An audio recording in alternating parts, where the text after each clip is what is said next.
forehead, and he fell face down on the ground. So David triumphed over the Philistine with a sling and a stone.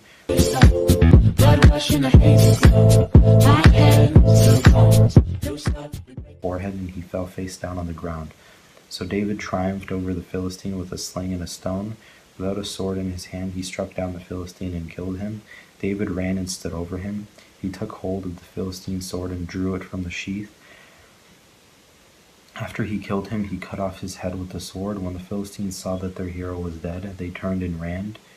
Then the men of Israel and Judah surged forward with a shout and pursued the Philistines to the entrance of Gath, into the gates of Ekron.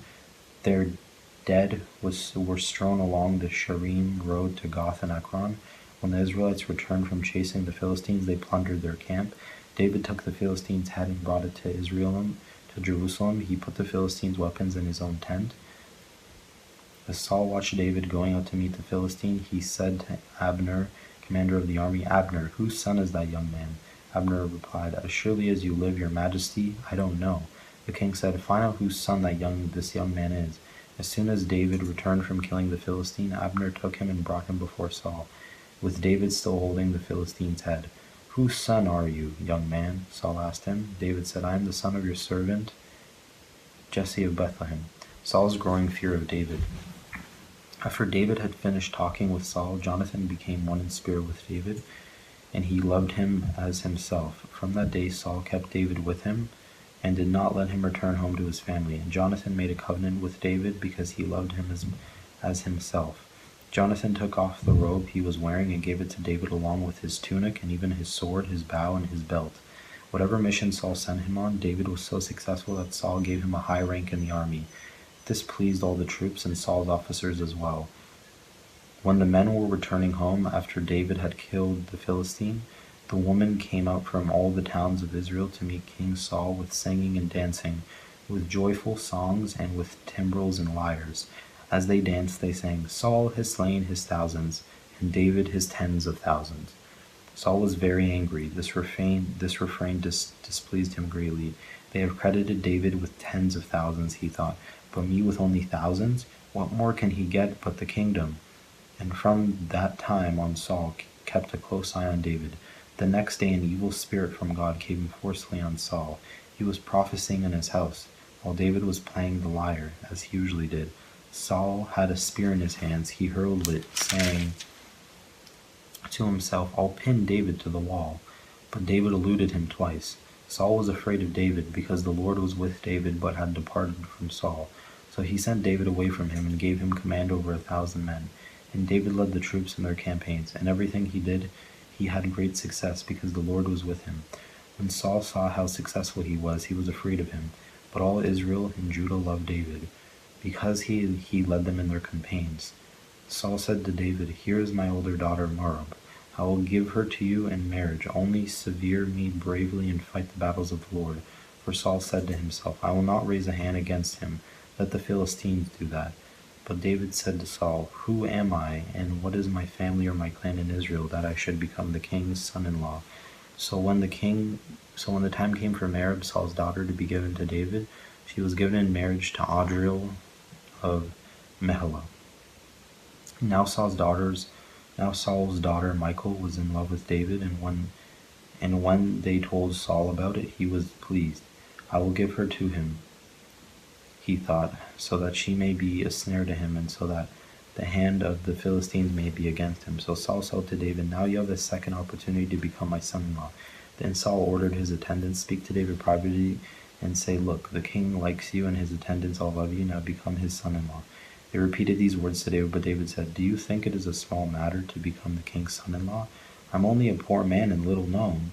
When Saul's servants told him what David had said, Saul replied, "Say to David, the king wants no other price for the bride than 100 Philistine foreskins, to take revenge on his enemies." Saul's plan was to have David fall by the hands of the Philistines. When the attendants told David these things, he was pleased to become the king's son-in-law.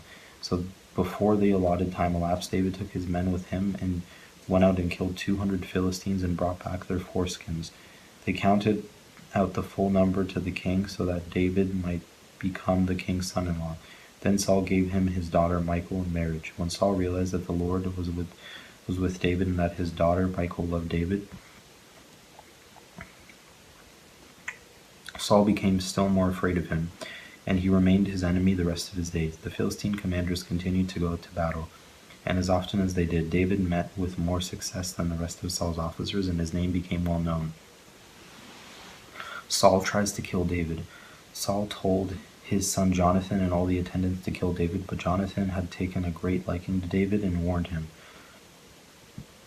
"My father Saul is looking for a chance to kill you. Be on your guard tomorrow morning. Go into hiding and stay there. I will go out and stand with my father in the field where you are. I'll speak to him about you and will tell you what I find out." Jonathan spoke well of David to Saul and his father and said to him, "Let not the king do wrong to his servant David. He has not wronged you, and what he has done has benefited you greatly. He took his life in his hand when he killed the Philistine. The Lord won a great victory for all Israel, and you saw it and were glad. Why then would you do wrong to an innocent man like David by killing him for no reason?" Saul listened to Jonathan and took his oath. "As surely as the Lord lives, David will not be put to death." So Jonathan called David and told him the whole conversation. He brought him to Saul, and David was with Saul as before. Once more war broke out, and David went out and fought the Philistines. He struck them with such force that they fled before him. But an evil spirit from the Lord came on Saul as he was sitting in his house with his spear in his hand. While David was playing the lyre, Saul tried to pin him to the wall with his spear, but David eluded him as Saul drove the spear into the wall. That night David made good his escape.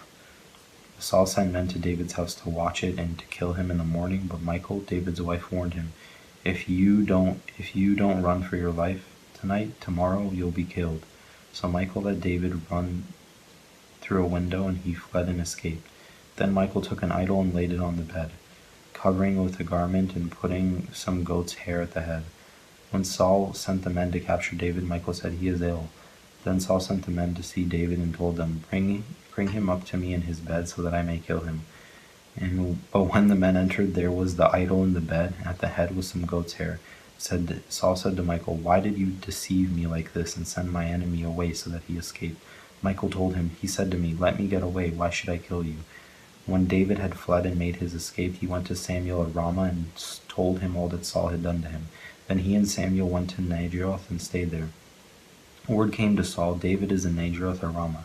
So he sent men to capture him. But when they saw a group of prophets prophesying with Samuel standing there as their leader, the Spirit of God came on Saul's men, and they also prophesied. Saul was told about it, and he sent more men, and they prophesied too. Saul sent men a third time, and they also prophesied. Finally he himself left for Ramah and went to the great cistern at Sikkim, and he asked, "Where are Samuel and David?" "Over in Naioth and Ramah," they said. So Saul went to Naioth and Ramah, but the Spirit of God came even on him, and he walked along prophesying until he came to Naioth.